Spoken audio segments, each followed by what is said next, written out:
अब तो वो बड़ा हो गया होगा, ये 2019 की बात है। छोटा सा बालक, बहुत सरल सहज, उसके निशान था यहाँ पर। तब उसने आकर के बोला, महाराज जी मुझे आपसे कुछ पूछना है। मैंने कहा बताओ। हम लोग जन्म लेने से पहले ठाकुर जी के पास थे। मैंने कहा हाँ। तो फिर उन्होंने खुद से दूर क्यों भेज दिया? उन्होंने हमको यहां पृथ्वी पर क्यों भेजा? जब क्या हमसे ठाकुर जी प्रेम नहीं करते इसलिए हमको भेजा? मैंने कहा नहीं, प्रेम का एक स्वरूप होता है बंधुओं कि वो अति सामीप्य में कम होने लग जाता है। वस्तु जब हमको सहजता से प्राप्त होती है, धीरे धीरे उसकी वैल्यू कम होती है, लेकिन बीच में एक दूरी बनी रहे तो निरंतर प्रेम बढ़ता रहता है। इसलिए मैं कई बार कई लोगों से कहता हूं कि वृंदावन आने की इच्छा होती है, तुरंत गाड़ी में बैठ के भगमत आया करो वृंदावन, थोड़ा तड़पो, थोड़ा अपने आप को विचलित होने दो, क्योंकि ये विरह प्रेम को पुष्ट करता है। ठाकुर जी बहुत प्रेम करते हैं, लेकिन हम लोगों को पुष्ट होने के लिए पृथ्वी पर भेजते हैं। इसीलिए ये सृष्टि का सृजन होता है, इसीलिए सृष्टि होती है। एक प्रकार से भगवान ने ब्रह्म ने सृष्टि क्यों बनाई, इसका प्रश्न यह भी हो सकता है कि बालक अपने माता पिता से पूछ रहा है, आपने मुझे जन्म क्यों दिया? बालक अपने माता पिता से पूछ रहा है कि आपने मुझे क्यों बनाया, और बनाया था तो मैं आपका प्रिय हूं, आप सदा अपने पास रखो, मुझे दूर क्यों भेजते हो? श्रेष्ठ बनने के लिए, योग्य बनने के लिए। उद्धव भगवान के बहुत प्रिय हैं, लेकिन फिर भी ठाकुर जी उद्धव को आज्ञा करते हैं कि तुम ब्रज जाओ और ब्रजवासियों को समझा करके आओ कि वो मुझे भूल जाएं।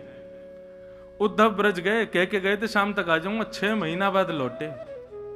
और 6 महीना बाद जब उद्धव आए तो देखा वही सब ब्रजवासी ठाकुर जी के पास बैठे। तो उद्धव बोले, आपने मुझे ब्रज भेजा क्यों था जब सब आपके पास ही थे? तो ठाकुर जी बोले, प्रेमी बनने के लिए। तुम ज्ञानी तो बहुत हो, लेकिन मैं चाहता हूं तुम प्रेमी बनो, इसलिए मैंने ब्रजवासी गोपियों के पास तुमको भेजा। तो सृष्टि का सृजन हमारी योग्यता, निपुणता, श्रेष्ठता, हम और श्रेष्ठ हों, ये जो जीव हमारे भीतर है वो और शुद्ध पवित्र हो जाए, इसके लिए ठाकुर जी एक परीक्षात्मक रूप से सृष्टि बनाते हैं। तो ये एक प्रश्न था, और भी कई प्रश्न है, पर सबको प्रणाम करते हैं। आओ कथा में चलें। आज कथा ही कथा सुनो, बहुत लंबी कथा है। श्री सुखदेव जी महाराज मंचासीन हैं और परीक्षित जी उनसे प्रश्न कर रहे हैं, भगवान जल्दी मरने वाली की मुक्ति का उपाय क्या है? तब यहां से श्री सुखदेव जी महाराज कहना प्रारंभ करते हैं कि वरियानेशते प्रश्न क्रतो लोकहितं नृप आत्मवित् सम्मतः पुंसां श्रोतव्यादिषु यप्परः। तुमने ये प्रश्न अपने लिए नहीं किया है, क्रतो लोकहितं नृप, ये लोकहित के लिए तुमने प्रश्न किया है। लेकिन अब यहां थोड़ा बहुत ध्यान से सुनिएगा बंधुओं। देखो, अब आज कृष्ण जन्म हो जाएगा, फिर कल से तो ब्रज की कथा है, उसमें तो फिर प्रेम लक्षणा भक्ति ही आगे चलेगी, पर ज्ञान वर्धका भक्ति और वैराग्य वर्धन जिस भक्ति से हो वो आज तक है, इसलिए इसको ध्यान से सुनिएगा आज के क्रम को। सुखदेव जी कहते हैं, परीक्षित सबसे पहली बात तो ये प्रश्न जो तुमने किया है ये तुम्हारे लिए उचित नहीं है। वैसे तो तुमने अपने लिए किया नहीं है, लेकिन अगर तुम्हारे लिए ये प्रश्न है तो ये प्रश्न उचित नहीं है। क्यों? बोले क्योंकि तुम मुक्ति की कामना करना चाहते हो। बहुत ध्यान से सुनिए सब लोग। मुक्ति कैसे मिलती है? जिस व्यक्ति ने एक बार भी अपने संपूर्ण जीवन में भगवत दर्शन, अरे भगवत दर्शन तो बहुत दूर की बात, वैष्णवों के भी दर्शन यदि अपने जीवन में किए हो, निश्चित है उसको मुक्ति प्राप्त हो जाएगी। लेकिन परीक्षित तुम वो बालक हो जिसने जन्म बाद में लिया, मां के गर्भ में भगवान का दर्शन पहले किया। उत्तरा के गर्भस्थ शिशु को नष्ट करने के लिए जब अश्वत्थामा ने ब्रह्मास्त्र छोड़ा था, तब भगवान ने तुम्हारी मां के गर्भ में आकर के तुम्हारी रक्षा की थी।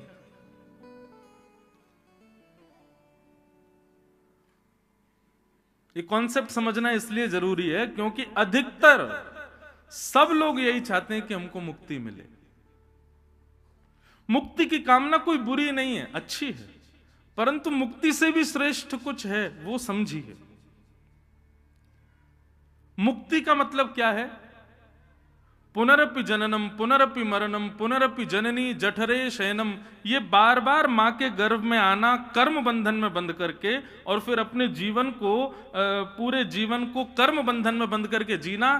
फिर पूर्व का कर्म तो है ही, अगले कर्म, इस जन्म के कर्म और मिक्स हो जाते हैं, फिर लीड चढ़ जाती है। जो लोग क्रिकेट देखते हो, टेस्ट मैच देखते हो, उनको पता होगा।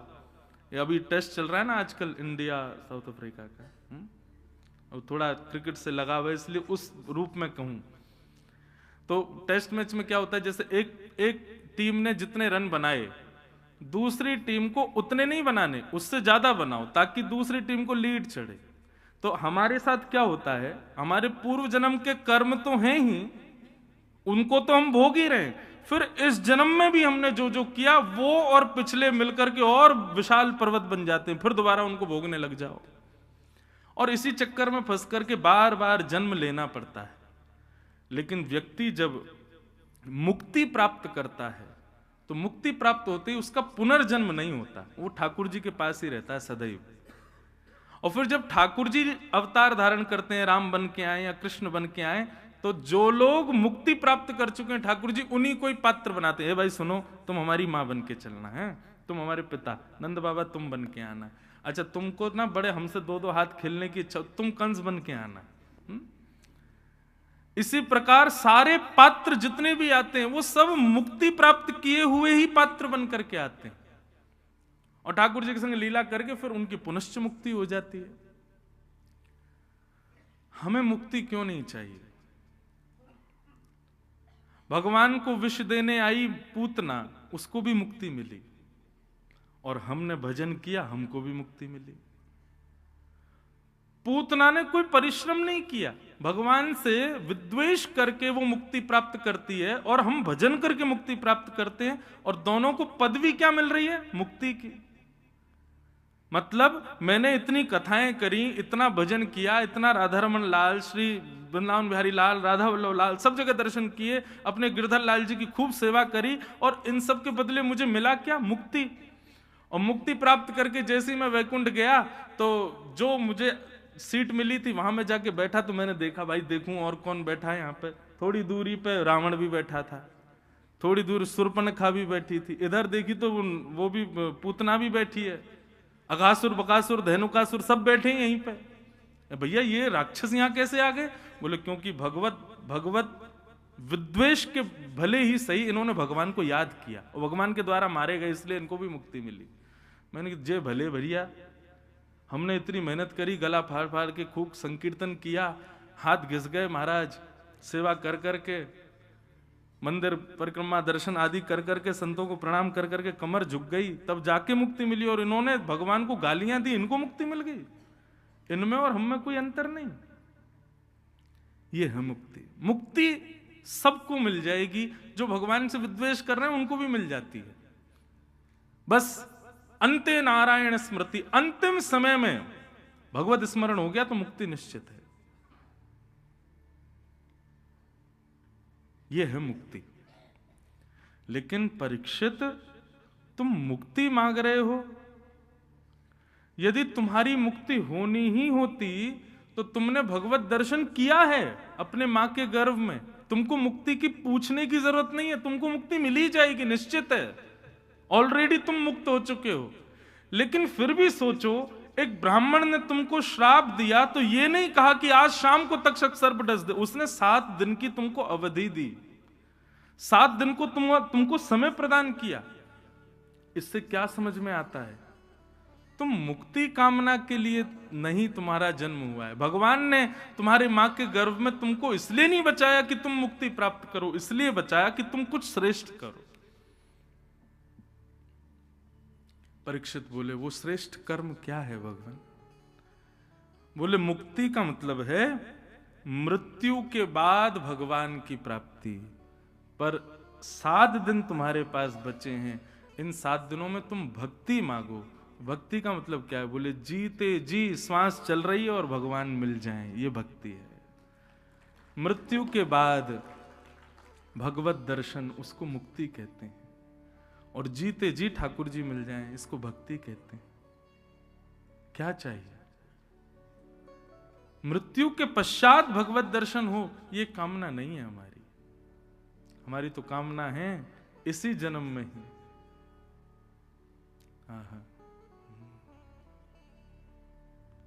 राधिका किशोरी संग रमण तुम्हारा,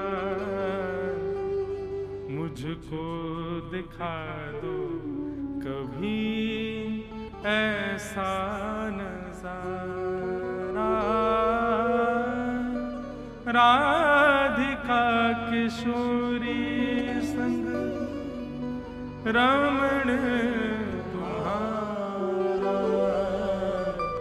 मुझको दिखा दो कभी ऐसा नजारा। हम इसी के लिए कथा सुन रहे हैं, हम इसी के लिए नाम जप कर रहे हैं, इसी के लिए तिलक लगाए घूम रहे हैं, इसी के लिए शुद्ध आचरण कर रहे हैं, शुद्ध पवित्र व्यवहार कर रहे हैं, इसी के लिए हम ऐसे भेष में घूम रहे हैं, इसी के लिए हम संत संग कर रहे हैं, इसी के लिए हम विषयों से दूर हैं, ताकि हम इस योग्य बन जाएं कि हे राधिका रमण आपके हमको प्रत्यक्ष इसी जन्म में दर्शन हो जाएं। बस वो दर्शन हो जाएं, फिर चाहे मैं मर जाऊं, फिर चाहे मैं मर जाऊं, बसा कर नैनन में, छिपा कर नैनन में, बसा कर नैनन में, छिपा कर नैनन। तो यह है भक्ति। हमारी अभिलाषा मुक्ति की नहीं है भगवान। हमारे ब्रजवासी तो गाते हैं, कहा करूं वैकुंठ ही जाए, जहां नहीं नंद, जहां नहीं यशोदा, ब्रज तज मोरी जाए बलाए। कहा करूं वैकुंठ ही जाए। एक बात बहुत ध्यान से सुनिएगा बंधु, आप काशी पहुंच गए ये आपका पुण्य है, आप हरिद्वार पहुंच गए ये आपका पुण्य है, आप गंगा स्नान कर लिए ये पुण्य है, बद्रीनाथ, केदारनाथ, द्वारिका, जगन्नाथपुरी, रामेश्वरम, किसी भी तीर्थ में आप चले गए ये आपका पुण्य है। पर आप वृंदावन आ गए ये आपका फल है, ये पुण्य नहीं है। ये सब तीर्थ यात्राओं का फल है कि आप वृंदावन आ गए। तो वृंदावन को पुण्य में कभी मत गिनिएगा। वृंदावन में कुछ अच्छा करेंगे तो हमारा पुण्य बढ़ेगा ना, वृंदावन में जो करोगे वो फल ही है। फल से रस मांगा जाता है। वृंदावन तो फल है बंधुओं, वृंदावन पुण्य भूमि नहीं है। अरे कहां तक कहूं, एक शास्त्र में तो ऐसा भी कहीं वर्णन है कि वृंदावन को धाम बोलना भी वृंदावन की एक प्रकार से अवहेलना है। वृंदावन धाम नहीं है, वृंदावन तो निज ठाकुर जी का ग्रह है, श्री जी का, श्याम सुंदर का निज निज निवास स्थान है। वृंदावन अद्भुत है। यहां की रीति अलग है, यहां मुक्ति की कामना नहीं है। यहां तो ठाकुर जी से आज्ञा प्रार्थना की जाती है कि नाथ कृपा करो हमें पुनश्च पुनः जन्म मिले। हम अपने लाल जी के जन्मोत्सव पर एक पद गाते हैं। हमारे लाल जी का जब जन्मोत्सव होता है तो सब लोग बधाई मांगते हैं, आज जन्मोत्सव होगा, यहां से बधाई लुटाई जाएंगी, आप सब लोग लूटोगे। लेकिन हमारे लाल जी का जन्मोत्सव होता है 14 जनवरी को, 11 से 17 इस बार द्वारिका में उत्सव है। तो 14 जनवरी को हम ठाकुर जी से एक प्रार्थना करते हैं, बधाई में हे लालजू, आप सबन को बधाई में सोने चांदी हीरे जवाहरात ना जाने कहा दे रहे हो, लेकिन हमको आपसे कहा चाहिए, बहुत ध्यान से सुनियो, बधाई में दीजो श्री ब्रजधाम। हे लाल जी, यदि आप हमको बधाई में कुछ देना चाहते हो तो दोबारा वृंदावन दे देना, ऐसी कृपा कर दो। हमको स्वर्ग अपवर्ग मुक्ति वैकुंठ इन सब की आवश्यकता नहीं है। श्री राधा रानी के पग पग पे प्रयाग जहां, केशव की केली कुंज कोटि कोटि काशी है, यमुना में जगन्नाथ रेणुका में रामेश्वर, तरु तरु पे पड़े रहत अयोध्या निवासी है, गोपिन के द्वार द्वार हरिद्वार बसत जहां, बद्री केदारनाथ फिरत दास दासी हैं, स्वर्ग अपवर्ग लेकर करेंगे हम क्या, जान लो हमें हम वृंदावन वासी हैं, जान लो हमें हम वृंदावन वासी। तुम मुक्ति की कामना नहीं है, बधाई में दीजो श्री ब्रजधाम। हे लाल जी, आप कृपा करना बधाई में, आज आप सब भी नंदोत्सव में यही बधाई मांगी हूं। हे लाल जी कृपा करो, कलकत्ता बंबई दिल्ली चेन्नई ये सब नहीं, हमको पुनर्जन्म मिल जाए, और मिले कहां, श्रीधाम वृंदावन में मिले, वृंदावन के वासी बने। और वृंदावन में वो कहा बने, इंसान मत बनियो, यहाँ इंसानन की मौज ना है, यहाँ तो बंदरन की मौज है। मुझको कभी कभी ऐसा लगता है वृंदावन में भजन करके जो प्राण त्याग देते हैं वो अगले जन्म में बंदर ही बन जाएं, वो मौज करवे आमे वृंदावन। मोरहू बनाओ तो बनाओ श्री वृंदावन को, नाच नाच कुहक कुहक आपको रिझाऊंगो, बंदर हो बनाओ तो बनाओ श्री वृंदावन को, कूद कूद डारन पे भोर को जगाऊंगो। आज मैं घर से निकल रहा था यहाँ के लिए, तो हमारे मोहल्ले के बंदरों में लड़ाई चल रही थी। मैंने पूछा हमारे चालक साहब से, मैंने काय बात पे लड़ाई हो गई है? बोले कि किसी का चश्मा चुराया, दो बालकों ने मिलकर, दोनों अलग अलग पिता के पुत्र थे, तो अब चश्मे पे लड़ाई हो रही है कि मैं लूंगा कि ते लेगा, वो फ्रूटी कौन मांगेगा फिर। तो इस बात पे लड़ाई चल रही है। मैंने कहा वाह बढ़िया है भैया, चलन दो। तो वृंदावन में मौज तो भैया सबन की है, इसलिए मुक्ति की कामना नहीं, हमें तो भक्ति चाहिए। हे नाथ आप कृपा करो, ये भक्ति सदा हमारी, भक्ति के मार्ग पर यदि चल रहे हो बंधुओं, तो निश्चित याद रखना कि आपको मुक्ति नहीं पुनश्च जन्म मिलेगा, और अगला जन्म जो होगा ना वो ठाकुर जी के और समीप प्राप्त होगा, और समीप मिलेगा। इसलिए भक्ति, परीक्षित तुम मुक्ति मत मांगो, भक्ति की याचना करो। बहुत विस्तार से बताया यहाँ, तो मुक्तियों के क्रम बताए, कौन कौन सी मुक्ति होती है, कैसे कैसे होती है, क्रम मुक्ति, सद्यो मुक्ति, उन सब मुक्तियों का वर्णन किया।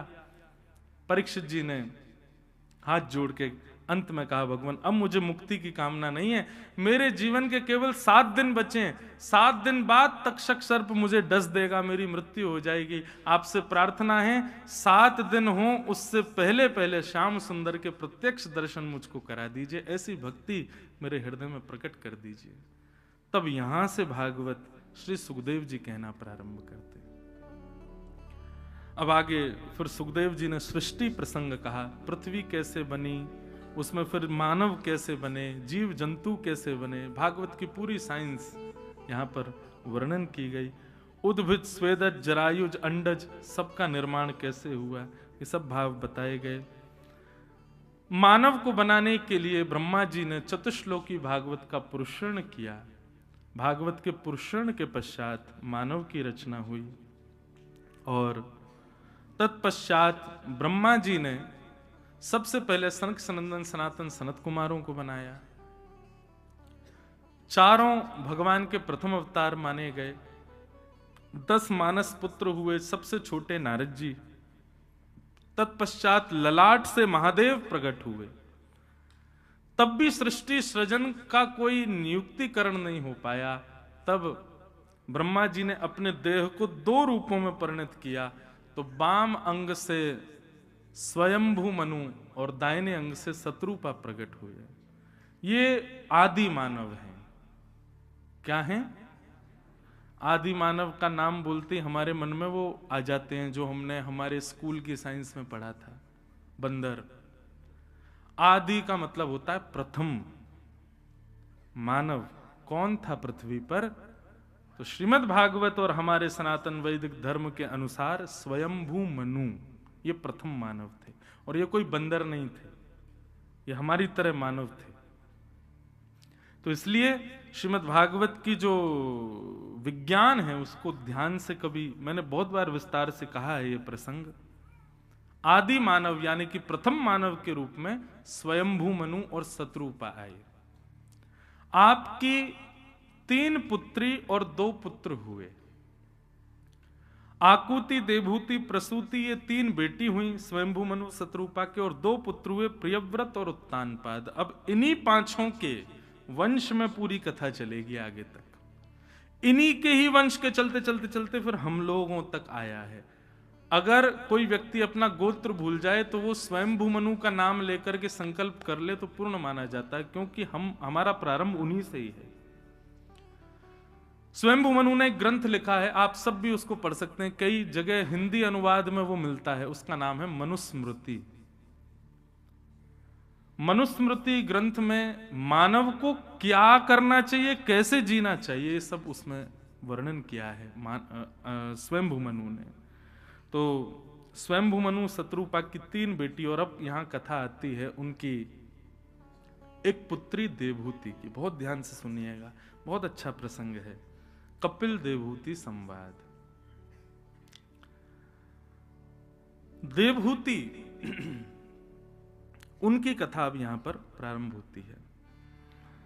ब्रह्मा जी की छाया से एक पुत्र उत्पन्न हुए जिनका नाम था कर्दम ऋषि। कर्दम ऋषि ने भगवान की अनंत वर्षों तक तपस्या की। भगवान प्रसन्न हो गए। प्रसन्न होकर के कहने लगे, वरदान मांगो, क्या चाहिए? तो कर्दम ऋषि ने एक वरदान मांगा। यहां जितने भी वैष्णव अब विवाहित व्यक्ति बैठे हैं, बहुत ध्यान से सुनना इस प्रसंग को। जो वैष्णव हैं, ठाकुर जी की सेवा करते हैं और अभी अब विवाहित हैं, बहुत ध्यान से सुनो। कर्दम ऋषि ने भगवान से क्या मांगा? हजारों वर्ष तक तपस्या की, और तपस्या करने के बाद जब भगवान प्रसन्न हो गए, बोले मांगो वरम ब्रूयात, क्या चाहिए? तो कर्दम ऋषि ने हाथ जोड़ करके जो वरदान मांगा है, अद्भुत, कि तथा सचाहम परिवोडु काम समान शीलाम ग्रह मेध धेनु उपेवान मूलमशेष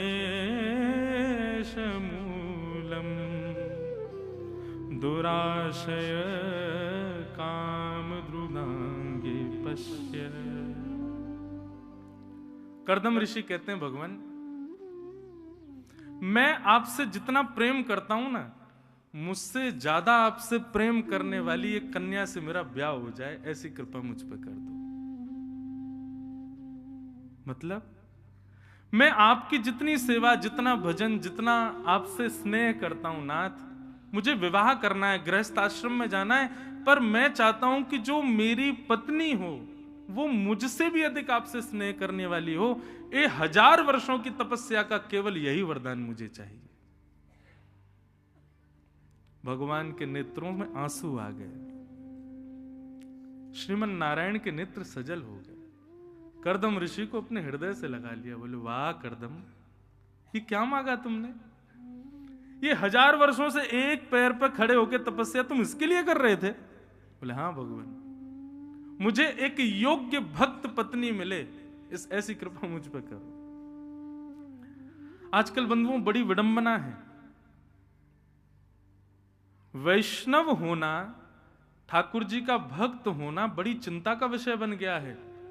कहां तो युवा भक्ति मार्ग में आएंगे नहीं, और आते हैं तो उनके माता पिता बड़े चिंतित हो जाते हैं, क्योंकि मैं जगह जगह जाता हूँ, इतने सारे बालक सुनते हैं कथा, आते हैं मिलने, उनके माता पिता कहते महाराज जी इसको समझाओ, बहुत भक्ति करता है। मैंने कहा तो इसमें दिक्कत वाली क्या बात है? मैंने कि कोई माता पिता यूं कहे कि हमारा बेटा बहुत पीता है, बहुत खाता है, मैंने तो समझ आए, भक्ति करता है, इसमें समझाने की क्या बात है? नहीं महाराज जी, अब इसका विवाह होगा, कहीं इसका पति या इसकी पत्नी वैसी नहीं मिली तो? अरे खाने पीने वाला होता, खाने पीने वाली मिल जाए तो चलेगा, उसके अकॉर्डिंग तुम खाने पीने वाले बन जाओ, लेकिन हम वैष्णव हैं, हमको वैष्णव पति नहीं मिलेगा इसलिए हम वैष्णवता छोड़ दें, ऐसा तो नहीं। इसलिए हमने अपने गुरुदेव से भी आज्ञा ली और एक संत से भी हमने पूछा, मैंने कि भैया कई लोग ऐसा भाव रखते हैं कि गृहस्थ आश्रम में तो जाना है, हम वैष्णव हैं, कंठी माला पहनते हैं, तिलक लगाते हैं, ठाकुर जी की सेवा करते हैं, अब हमको वैष्णव परिवार मिलेगा कि नहीं, क्या करें? तो हमने एक उपाय तो बताया कि करदम ऋषि का ये मंत्र याद कर लो, इसका रोज ठाकुर जी से निवेदन करो, और ठाकुर जी से क्या कहो, हे ठाकुर जी हम आपसे जितना प्रेम करते हैं, हम आपके जितने नाम जप करते हैं, उससे अधिक आपसे प्रेम करने वाला, नाम जप करने वाला हमको जीवन साथी प्राप्त हो, ऐसी कृपा करो। और दूसरा, जितने भी वैष्णव बालक हैं जो लाइव भी सुन रहे हैं, अपने बायोडाटा में ये भी मेंशन करो कि हम तिलक लगाते हैं, हम कंठी माला पहनते हैं, हम 108 नाम जप रोज करते हैं, हम ठाकुर जी की नित्य सेवा करते हैं, वृंदावन जाना हमारी हॉबी है, इनकी कथा सुनते हैं, ये सारी चीजें मेंशन करके चलो।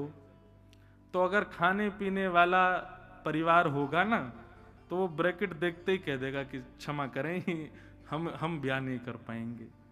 लेकिन योग्य परिवार होगा तो आपके सामने हाथ फैला करके प्रसाद के रूप में आपके पुत्र या पुत्री को मांगेगा कि ऐसी संतान हमारे घर में आए, कृपा करो। और सबसे बड़ी बात है भैया, ठाकुर जी से यही प्रार्थना करो, हे नाथ आपकी सेवा ना छूटे। मुझे स्मरण आता है मीराबाई के चरित्र, अभी मीरा चरित्र पर कथा थी गांधीधाम में, तो मीराबाई ने स्पष्ट कर दिया था अपने होने वाले पति से कि हम आपके किसी भी सुख को पूर्ण नहीं कर पाएंगे, लेकिन फिर भी उन्होंने मीराबाई से ब्याह क्यों किया, उसके पीछे कारण वो बताते हैं कि भैया मेवाड़ में तो मीराबाई की वजह से खूब संत आते हैं, पर हमारे मारवाड़ में नहीं आते, इसलिए मैं मीराबाई से ब्याह करूंगा ताकि एक वैष्णव हमारे घर में आए तो उसकी वजह से वैष्णवों का मारवाड़ में आना शुरू हो जाए, हम इसलिए मीराबाई से ब्याह करेंगे। तो आजकल बड़ा खतरनाक हो गया है भैया, लोग बाग ब्याह ये पहले तो ये देख करके करते खाता पीता तो नहीं है, और आजकल उल्टा हो गया है, वो एकांत वार्तालाप में पूछ लेते तुम खाती पीती हो ना, बोला हाँ, तो फिर ठीक है, फिर तो ब्याह कर लेंगे, दोनों रात में पैक लगा के पिया करेंगे, बोला हाँ फिर तो हमें बढ़िया बनेगी। कितना विचित्र हो गया है संसार, कुंडली मिले चाहे ना मिले, बाकी कोई गुण मिले चाहे ना मिले, पंडित जी कह रहे हैं एक भी गुण नहीं मिल रहा है भैया तुम्हारे, कोई नहीं, हमने एकांत में पूछ लिया, इसको भी वही प्रिय है जो ब्रांड मुझे प्रिय है, दोनों की बढ़िया चलेगी हमारी। बहुत विचित्र हो गया भैया संसार, यही तो कलयुग है, यही तो कलिकाल है। लेकिन वैष्णव जितने भी बालक हैं घबराओ नहीं, ठाकुर जी सब मंगल करेंगे। देखो अगर योग्य पति या पत्नी मिल जाए तो भगवान की कृपा, और अयोग्य पति या पत्नी मिले तो डबल कृपा। योग्य मिलेगी तो कृपा, दोनों मिलके भजन करना, और अयोग्य मिले तो उसके पक्ष का जो प्रेम जो उसको देना था वो भी ठाकुर जी को दे देना, लो ये भी आपका। अनुकूल मिले तो कृपा, प्रतिकूल मिले तो और कृपा। पर ये मंत्र बहुत सुंदर है, इसको याद कर लो। क्या कह रहे हैं करदम ऋषि कि तथा सचाहम परिवोडु काम शमानशीलां ग्रहमेदधेनुम् उपेयवान्मूलमशेषमूलम् दुराशय कामदुदांग्रे पश्य। ठाकुर जी इतने खुश हो गए कर्दम ऋषि के इस भाव से कि भगवान के नेत्रों में आंसू आ गए, प्रेम अश्रु आ गए, और उन्हीं अश्रु बिंदुओं से बिंदु सरोवर बन गया। भगवान ने हृदय से लगाया और कर्दम ऋषि से कहा कि हे ऋषि, तुम चिंता नहीं करो, परसों तुम्हारा ब्याह होगा और इस पृथ्वी के प्रथम मानव स्वयंभू मनु की बेटी देवहूति के साथ तुम्हारा ब्याह होगा। वो मेरी परम भक्ता है, तुमसे ज्यादा भक्त है मेरी, उससे तुम्हारा ब्याह होगा। कर्दम ऋषि तो आनंदित हो गए, जय हो भगवान, जय हो, मैं बड़ी कृपा हो गई मेरे ऊपर, आपने मुझे ऐसी कृपा कर दी, अनुग्रह कर दिया। एक जगह मुझसे किसी ने प्रश्न किया, महाराज जी कर्दम ऋषि ने मांगा तो संसार भगवान से, और आप कथाओं में कहते हो कि ठाकुर जी से ठाकुर जी के अलावा कुछ मत मांगो। देखो, ठाकुर जी से कोई सांसारिक व्यक्ति भी वस्तु भी मांगनी हो ना, तो वो भी ठाकुर जी की प्रसादी के रूप में मांगो। पति हो, पत्नी हो, बालक हो। अब लोग कहते हैं हे बालाजी सरकार, हे वृंदावन बिहारी लाल, हमारा घर बन जाए। अब ये आ गई संसार की बात। लेकिन आप बिहारी जी से कहो, हे बिहारी जी, अभी आप छोटे घर में विराज रहे हो, हम चाहते हैं कि आपका सुंदर भवन हो, आप सुंदर कक्ष में विराजो, आपकी सुंदर सुंदर व्यवस्था हो, ऐसी कृपा करो नाथ, आपकी सुंदर भवन निर्माण हो, आपका बने। ठाकुर जी को निवेदित करते हुए ग्रह की भी कामना होगी तो वह भी भक्ति बन जाएगा। गाड़ी की कामना कर रहे हो, अपने लिए है तो वो सांसारी है, लेकिन ठाकुर जी से कहो लाल जी आपके लिए रथ लेना है हमको, आप कहीं चलो तो रथ में बैठ करके जाओ। इस भाव से गाड़ी की भी कामना होगी ना, तो वह भी भगवत प्रसाद है।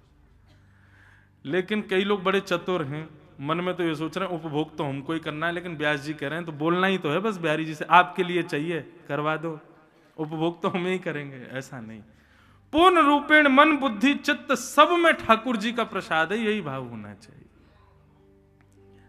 जैसे कि कर्दम ऋषि का है, उनको उपभोग के लिए गृहिणी की आवश्यकता नहीं है। ठाकुर जी आपकी भक्ति में कर पाऊं, आपकी भक्ति और श्रेष्ठता से मेरे ग्रह में हो, इसके लिए मुझे एक श्रेष्ठ भक्त पत्नी प्रदान करो। भगवान ने कह दिया कर्दम ऋषि की पुत्री स्वयंभू मनु की पुत्री देवहूति के साथ आपका ब्याह होगा। ये तो आपने वरदान मांगा था, हमने आपको दे दिया, पर आपके वरदान, आपके तपस्या से हम इतने प्रसन्न हैं, एक वरदान हम और देना चाहते हैं। कर्दम ऋषि बोले क्या? बोले आपको हमारी भक्त पत्नी प्राप्त होगी, और दूसरा वरदान हम अपनी तरफ से दे रहे हैं कि आपके घर संतान बन के मैं ही आऊंगा, आपके घर संतान के रूप में मेरा आगमन होगा।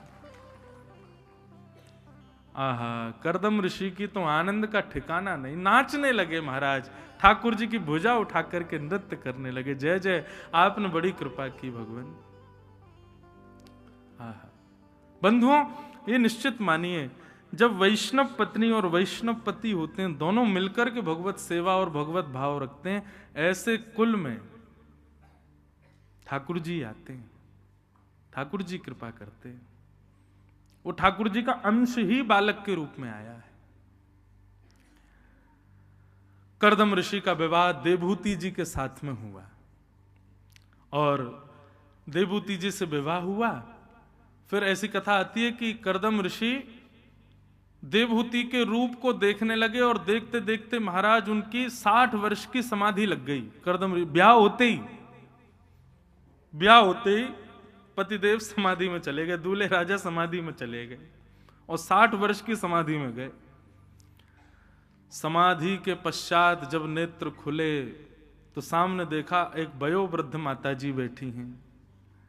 कर्दम ऋषि ने प्रणाम किया, जय हो मेरी मैया, हमारी पत्नी अभी अभी ब्याह हुआ था, आपने देखा?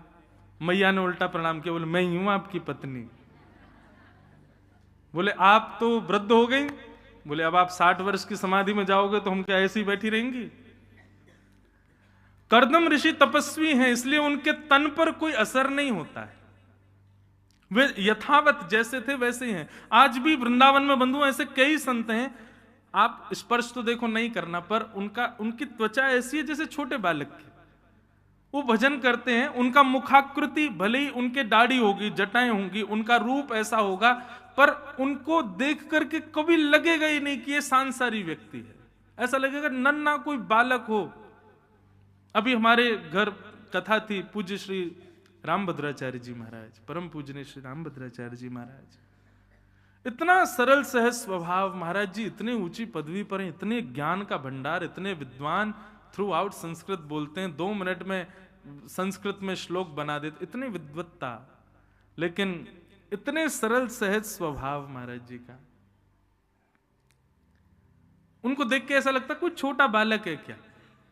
कथा में जाने से पहले एक दिन, अब महाराज जी दिव्य चक्षु हैं, नेत्रों से देख नहीं पाते, तो बालक उनके संग रहने वाले तिलक लगाते थे उनके, तो मैं वहीं रहता था। तो नाम जप उनका चलता रहता, 2 लाख नाम रोज करते। नाम जप करके जब तिलक पूर्ण हुआ तो मुझसे बोले, इंद्रेश, और फिर मैंने कहा हाँ महाराज जी, तो अपने गाल पे हाथ रख के बोले, मैं क्यूट लग रहा हूं ना। मैंने, महाराज जी बहुत बढ़िया लग रहे हो आप बहुत प्यारे लग रहे हो। और उनके तन का स्पर्श जब हम करते, हाथ का, मुख का, चरण, तो बिल्कुल ऐसा जैसे बहुत नन्हे बालक की कोमल त्वचा होती है, ऐसी।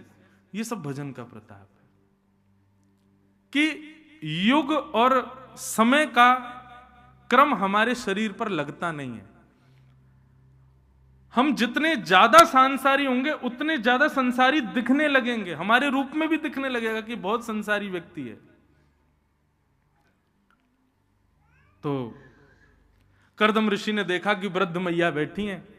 करदम ऋषि ने कहा, देवी आपने अपना संपूर्ण युवावस्था हमारी सेवा में निकाल दी, हम 60 वर्ष तक समाधि में रहे, आपने हमारी इतनी सेवा की। अरे आप चाहती तो अपने पिता के पास चली जाती, कहीं और ब्याह कर लेती, लेकिन आपने हमारा त्याग नहीं किया, हम बड़े प्रसन्न हैं, बताओ हम आपको क्या दें। देवूती माता बोली, अब वृद्धावस्था में क्या देंगे आप। तब करदम ऋषि ने एक विमान बनाया जिसका नाम कामग विमान, और बिंदु सरोवर में स्नान कराते ही देवूती माता पुनश्च युवा हो गईं और उनके साथ कामग विमान में अनंत वर्षों तक भ्रमण किया। भ्रमण के पश्चात जब आए तो 9 पुत्रियों ने जन्म लिया। इन्हीं को ही नवदा भक्ति कहते हैं। श्रवणम कीर्तनम विष्णु, स्मरणम पाद सेवनम, अर्चनम वंदनम दास्यम, सख्य आत्मनिवेदनम। ये 9 भक्ति। सब लोग इधर देखो, ध्यान से सुनो। अच्छा, इनके नाम 9 भक्ति, करदम ऋषि की 9 भक्ति हुई ऐसा नहीं है, पर इनको नवदा भक्ति इसलिए कहा गया क्योंकि पहले ये 9 पुत्री हुई, उसके बाद 10वीं संतान के रूप में भगवान पधारे। इसलिए वैष्णव जन कहते हैं कि जब तक 9 भक्ति जीवन में नहीं आएंगी तब तक ठाकुर जी नहीं आएंगे। पहले नवदा भक्ति का आना बहुत जरूरी है। मैंने एक दिन कथा में कहा था कि मैं नवदा भक्ति पर कुछ प्रकाश डालूंगा। मैं सप्ताह पूरी नवदा भक्ति पर 2-3 बार कर चुका हूं, पर अब विस्तार से तो बहुत जल्दी नहीं बोल पाऊंगा, लेकिन थोड़ा थोड़ा कहें। सबसे पहले श्रवणम, ठाकुर जी की कथा में रुचि बनाना बहुत आवश्यक है। माफ कीजिएगा, आप सेवा खूब करते हो, आप श्रृंगार खूब करते हो, आप नामजप खूब करते हो, लेकिन कथा में आते ही आपको सुस्ती आ रही है, कथा में आते ही आपको बेचैनी हो रही है, मन मचल रहा है, तो अभी भक्ति पुष्ट नहीं है। नींव ही हिल रही है तो बिल्डिंग कैसे टिकेगी पूरी। भक्ति की नींव है श्रवण भक्ति। कथा श्रवण करो, श्रवण में पहले रुचि बढ़ाओ। और आपके चाहने से रुचि नहीं बढ़ेगी, ये भी मैं कह दूं।